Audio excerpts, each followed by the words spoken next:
যদি পৃথিবী থেকে সূর্য নিভে যায় তাহলে কি হবে পৃথিবীর পরিস্থিতি? সম্পূর্ণ জানতে হলে পুরো ভিডিওটা দেখবেন। যদি কোনোদিন পৃথিবী থেকে সূর্য চলে যায় তাহলে 8 মিনিট আমরা বুঝতেই পারবো না যে সূর্য নিভে গেছে। 8 মিনিট পর শুরু হবে সেই ভয়াবহ তাণ্ডব।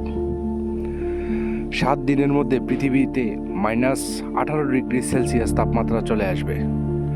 সূর্য না থাকার কারণে 1 বছরে পৃথিবীর তাপমাত্রা প্রায় -70 ডিগ্রি সেলসিয়াস চলে আসবে।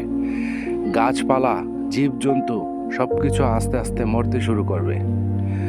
মানুষ কিছু কিছু সাবমেরিনে অথবা উঁচু কোনো স্থানে হয়তোবা কিছুদিন মানুষ বেঁচে থাকতে পারবে, কিন্তু সমুদ্র সৈকত যা কিছু আছে সব কিছুই আস্তে আস্তে বরফে পরিণত হতে থাকবে এবং পৃথিবীতে শুরু হবে এক ভয়ানক মৃত্যুর খেলা।